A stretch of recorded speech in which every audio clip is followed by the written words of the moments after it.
Over the years, we've had a lot of people, actually, over 15 years, a lot of people come and go, I guess. Bass player, been here since the beginning. He's the only guy that's stayed. We put on a 10-year anniversary Continental Boogie tour, which took us around France and Italy, which was hilarious. We're all stuck in this van, you know, like sweaty van, rain on the motorway, French motorway. Well, there's anything wrong with French motorways. And the baritone player had really been getting on the nerves of one of these girls we had in the, like she was there to sell CDs. And we stopped off at a service station, everyone's very fractious, and he said something to her. She turned around, ripped the glasses off his face, and just whacked him in the face. Big black eye, and it was like, it started a cat fight. We had to pull them apart, and then thereafter, it was like, you know, the tension was it was a fever pitch. We had a bass player once who was an Alexander Technique teacher. We played at his wedding to another Alexander Technique teacher. I'm not even going to think about. No, they did have a child. They did, in a very relaxed way, no doubt. But he was. We would be hanging around, a lot of hanging around before gigs. So he would disappear somewhere, get a book for his head, and just be lying down. You know, like lying in a certain position to just practice the Alexander Technique. I mean, I don't know whether everyone knows what that is, but I'm not employing it now because you're supposed to be like, you know, really just completely at one with your body and your posture. He was a very nice chap, but not but anything, very nice chap, and he's no longer with us.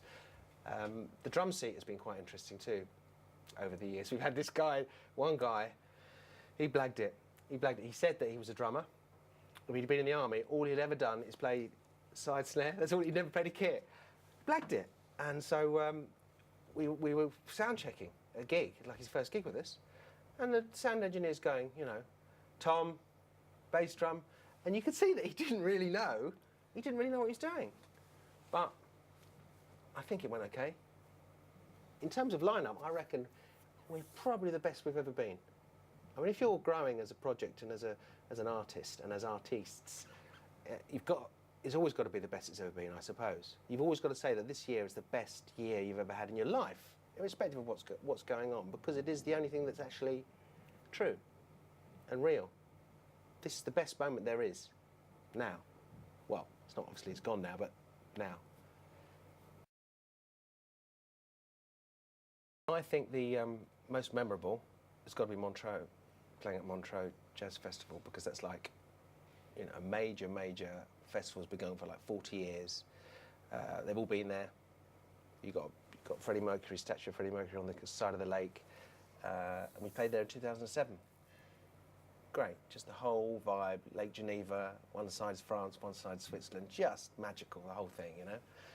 And we hope to be doing it again next year. It was some function we were doing, because we do the corporate functions and parties and stuff. And it was a trumpeter we had on. I think he was depping, he wasn't a regular guy. And unfortunately, I'd paid everyone up front, like, because I had the cash was given to me, so I paid everyone up front for the gig. We do 2 sets. After the first set, he came up to me and said, I've got to go. I've got to go and pick up some girls from a hen party. No, we haven't done the other set now. I'm really sorry. Obviously, he wasn't that sorry. He disappeared. So we had to do the rest of the gig just with 2 horns, which was, you know, a bit of a test. Last summer we were doing this festival, quite a big festival, big jazz festival, like probably 2,000-3,000 people. And we had this big build-up at the beginning of our show, like to walk me on, the band playing me on the stage. So there's all this like band kicking off, and I'm running up the stairs, up onto the stage, and I arrive on stage, you know, just to start the show. They haven't set up a microphone for me. 10 years ago, I was sitting in my office as a chartered accountant, which I had been for a while. Time to jack it in, time to follow my true passion in life, which is music. So I sold my shares, sold my business shares, cashed in the endowment on my house and bought a 23-foot stretch limo. Big Lincoln Town car, stretched, beautiful. With the idea, which is an expensive marketing idea, granted, of going to gigs in it, put red stripe on the side. A mate of mine loved driving. His name was Richie Christmas, little fella, loved it. So he would drive me to gigs, just to kind of up the profile of the whole thing. We took it down to Cannes one year, down to south of France, fantastic. Cost a fortune in petrol, but it was great. I made good friends down there. I remember taking a couple of girls down to Monaco for the night. They loved it. They were in their element, you know. And I met one of them, in fact, this year. One of them was from Cyprus, and we went and did some gigs in Cyprus this year. And I met her again after 8 years, which is really nice. Pavlina, her name was. Was it Pavlova?